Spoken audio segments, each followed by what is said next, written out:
आगामी लोकसभा चुनाव को लेकर राजनीति पार्टियों में उथल पुथल मची हुई है। राजनीतिक नेता बड़े बड़े दावे करने में जुटे हुए हैं। 2024 के लोकसभा चुनाव में वोटिंग की तारीख भी सामने आ गई है। अब देखना यह होगा कि कौन किस पार्टी के वादे जनता पर भारी पड़ते हैं।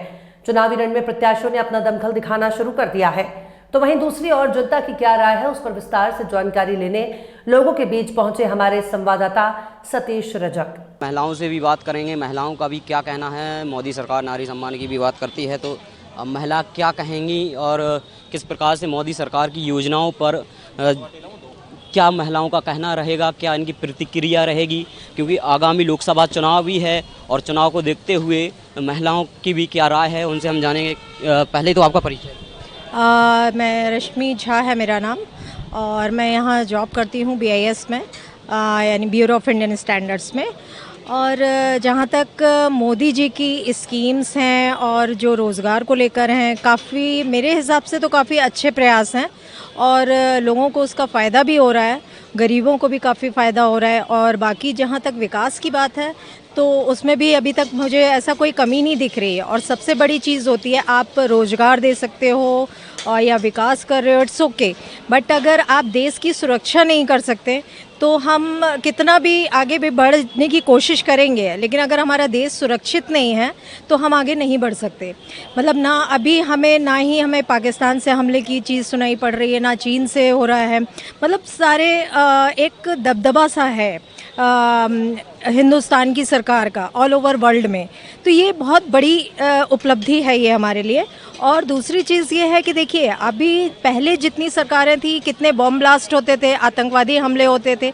अगर देखिए, रोजगार तब आता है जब आप जिंदा हो, है ना। खाना आप तब खाओगे जब आप जिंदा हो। अगर आप नहीं हो, आप लाइव ही नहीं हो, तो फिर उस रोजगार या फिर उसका क्या मतलब। अगर इंसान जिंदा है तो कुछ ना कुछ करके वो खाएगा पिएगा। बस मुझे मोदी जी की सरकार से बस एक ही प्रॉब्लम, मोदी से नहीं, मतलब इनकी सरकार से नहीं, हर सरकार से एक प्रॉब्लम है, बस आरक्षण का मुद्दा। जो जातिगत आरक्षण है वो कहीं भी वो सही नहीं है, क्योंकि अगर आप आरक्षण अगर आप दे रहे हो तो एक आप कहना चाहिए प्रतिभा को मार रहे हैं हम। एक 80% वाला या 90% वाला आदमी बैठ रहा है घर में और 40% वाला अगर वो जाके रोज़गार मिल रहा है उसे, तो वो गलत होता है। कहीं ना कहीं हम उसके साथ पार्शलिटी कर रहे हैं। अगर देखा जाए, अगर भीमराव अंबेडकर जी ने जो अगर दिया था इस चीज़ के लिए, तो उन्होंने कभी ये नहीं कहा था कि हमेशा के लिए आप आरक्षण दें। उन्होंने केवल दिया था 10 साल के लिए, कि अगर आप 10 साल देते हैं तो वो पुरानी जो जितनी भी हैं जातियां हैं वो थोड़ी डेवलप हो पाएंगी। बट आगे अगर आप उनको उसी चीज़ में अगर आप आगे बढ़ाते जाओगे तो क्या होता है, वो एक अपाहिज हो जाते हैं। वो उसी पे बेस्ड रहते हैं कि हमारा तो 40 में हो जाएगा, हमें क्या करना है 80% से। तो ये बस एक बहुत बड़ी खामी है। बाकी मोदी सरकार की जो भी जितनी भी उपलब्धियाँ हैं वो कहना चाहिए कुछ कम नहीं है। हाँ। कांग्रेस तो आरोप लगाती है कि नारी सम्मान की बात करती है भाजपा, लेकिन नारी सम्मान नहीं करती है। बिल्कुल करती है नारी सम्मान। ऐसा क्या हो, मुझे तो लगता है कि मोदी जी के सरकार आने के बाद हमारा देश ज़्यादा सुरक्षित है नारियों के लिए, उनकी अपेक्षा, कांग्रेस की अपेक्षा। क्योंकि कांग्रेस में एक परिवार का राज्य हमेशा से चलता आया है। बट अगर हम मोदी सरकार में देखें तो कोई परिवारवाद नहीं है, वहाँ जो काबिल है वो जाता है आगे। ये बताइए मुझे, आपने कहा परिवारवाद से सहमत नहीं है, तो ये बताइए जिस प्रकार से अभी कांग्रेस में जो नेता थे दल बदल कर भाजपा में जा रहे हैं, तो क्या उनका किस एंगल से आप उन्हें देखती हैं? क्या उनका कोई 2 नंबर का काम था जो उन्हें डर है कहीं ना कहीं कि किसी प्रकार की मेरे ऊपर कार्रवाई होगी? हो सकता है, ये भी हो सकता है। बट देखिए, नेतृत्व बहुत बड़ा रोल निभाता है, ठीक है। नेतृत्व में अगर आपका लीडर बहुत इम्प्रेसिव है, बहुत सच्चा है, तो हो सकता है आपकी टीम में भी वो इंसान बहुत अच्छे हो जाते हैं, क्योंकि अगर आपको गाइडेंस उस साइड मिलता है। क्योंकि अगर नेतृत्व ही भ्रष्टाचारी होगा तो उसके आगे के जितने भी बंदे होंगे वो सारे भ्रष्टाचार में ही जाएंगे। बट अगर हमें सुधरने का मौका हर किसी को देना चाहिए, ठीक है। गलती इंसान से ही होती है, हो सकता है गलत किया हो, नहीं भी किया हो, सभी तरह के। अगर जो कांग्रेस के कोई लोग भाजपा में आते हैं तो वो तो अच्छी बात है, स्वागत है उनका। और साथ में ये है कि वो सुधरेंगे, क्योंकि आप पक्का भाजपाई है? नहीं, ऐसा नहीं कह सकते कि पक्का भाजपाई हूँ मैं, बट मुझे जो अच्छी चीज़ें नज़र आ रही हैं, मतलब जो भी विकसित हो रही है, और सबसे बड़ी चीज़ हो रही है कि मैं इस चीज़ से बहुत संतुष्ट हूँ कि कोई आतंकवादी हमला नहीं हो रहा है। अभी देखिए, जब से मोदी सरकार है कोई आतंकवादी हमला नहीं हुआ। अगर आप कारगिल का 14 वो कारगिल कह रही हूँ मैं, 14 फरवरी को जो एक हमला हुआ था आर्मी के उस पर, उनको छोड़ दें तो आम पब्लिक पे कहीं कोई भी हमला नहीं हो रहा है। मतलब काफ़ी सुरक्षित हमको महसूस होता है इस चीज़ से। नहीं तो लगता था जैसे दिल्ली में मॉल में कब यहाँ बम फट जाएगा हमें क्या पता, कहीं रेलवे स्टेशन पे हैं कहाँ बम फट जाए, हाँ कहीं मार्केट में है कभी भी बम फट जाए। मतलब ये कोई वो नहीं था। आजकल सिक्योरिटी इतनी टाइट है, सब कुछ है, तो ये किसकी देन है? मोदी सरकार की। ये कांग्रेस भी कर सकती थी बट नहीं किया। तो ये नेतृत्व का कहीं ना कहीं से इफेक्ट है उसमें। आगामी लोकसभा हैं सर पे और कहीं ना कहीं अब कांग्रेस कमज़ोर होती दिखाई दे रही है, तो आप उसको किस तरह से देखती हैं? कांग्रेस का नेतृत्व जहाँ तक है, अगर मैं इंदिरा गांधी के टाइम की बात करूँ तो मैं उनको बुरा बिल्कुल भी नहीं कहूँगी, कांग्रेस के, और बहुत अच्छा उन्होंने लीड किया था। तो ये एक नेतृत्व पे होता है। अगर अभी देखा जाए तो हम अगर सोनिया गांधी को उस जगह देखें या राहुल गांधी को देखें, तो अगर मोदी जी के सामने वो उस लेवल के नहीं हैं किसी भी हद तक। अगर उनके पास कोई प्लान ही नहीं है आगे कि हमें करना क्या है, वो एक काम करते हैं कि मोदी जी ने अगर ये काम किया है तो हम इसका अपोजिट तरीके से हम कैसे उनको एक्सप्लेन करें कि ये चीज़ अच्छी नहीं है। भले ही अगर वो सरकार में आए तो हो सकता है कि वो उसी चीज़ को अप्लाई करेंगे, बट वो भी जानते हैं कि ये चीज़ सही है, बट क्योंकि हमें तो उनके अगेंस्ट बोलना है, दैट्स इट।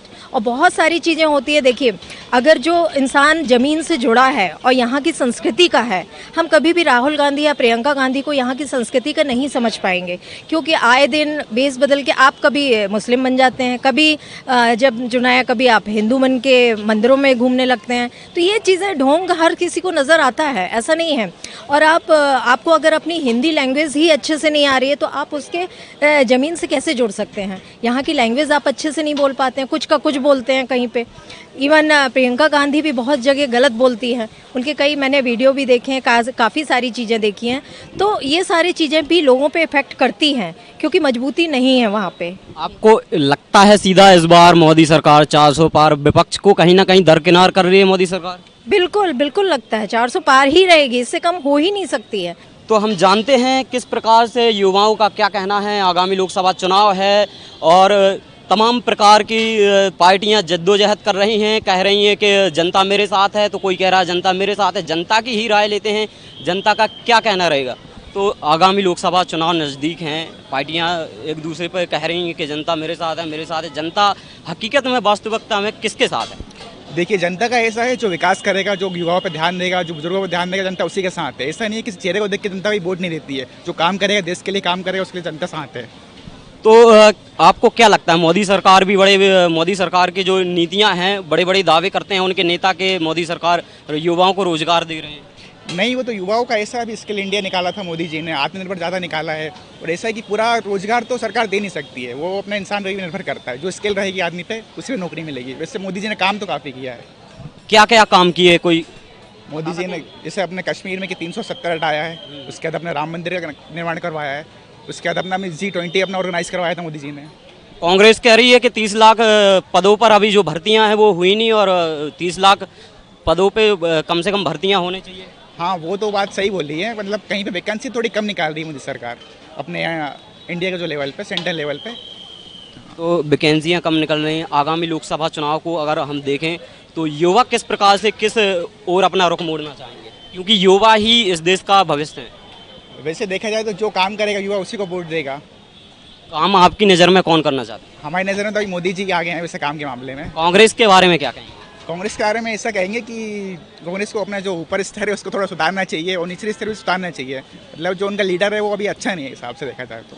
अच्छा, उनका जो लीडर है वो अच्छा नहीं है। अभी फिलहाल में जीतू पटवारी जी को अध्यक्ष बनाया गया, क्या बात कहेंगे उनके बारे में? हाँ, जीतू पटवारी जी अच्छे हैं, युवा हैं अभी, मतलब बढ़िया हैं। जो पुराने जैसे अभी कमलनाथ जी थे वो थोड़ा बुजुर्ग हो गए हैं, तो युवा को मौका देना चाहिए। क्या इस बार लोकसभा चुनाव में कांग्रेस जीत हासिल कर पाएगी या फिर? नहीं, जीत हासिल करने का तो नहीं कह सकते हैं। मोदी जी का पल्ला थोड़ा भारी है, तो मोदी जी सरकार आराम से बना लेंगे केंद्र में। अच्छा, मोदी जी सरकार और भी हम चर्चा करेंगे।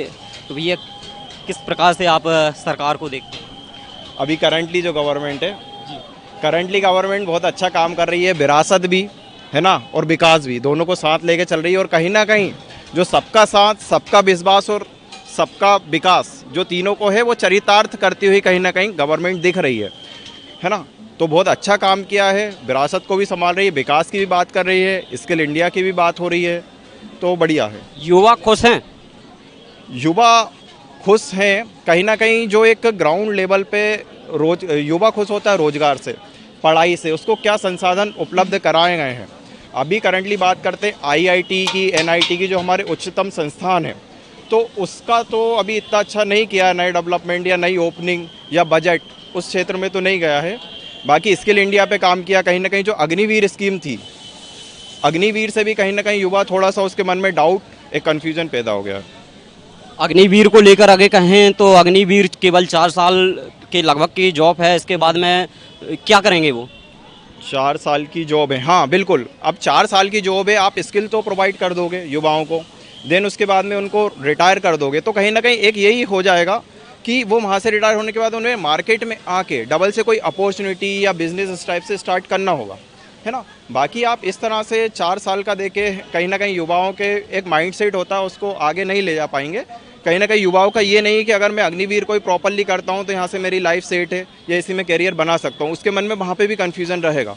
वो पूरी तरह से 100% सेना के साथ भी नहीं जुड़ पाएगा, जो इससे पहले जुड़ता था कि ठीक है ये मेरी एज है, मैं पूरी तरह से देश को समर्पित होकर अब काम कर सकता हूँ। अब उसके माइंड में ये चले गया है कि मेरे को 4 साल रहना है, पैसे कमाने हैं और फिर मेरे को अपना बिजनेस स्टार्ट करना है। देखिए, अग्निवीर की बात करें अगर तो भारतीय सेना के लिए युवा दिन रात एक करते हैं अपनी कहीं अगर सीधी तौर पे कहें तो वो जवानी बर्बाद करते हैं, और 4 साल अग्निवीर का उन्हें काम मिलता है, इसके बाद में वो बाहर हो जाएंगे, क्या कहेंगे?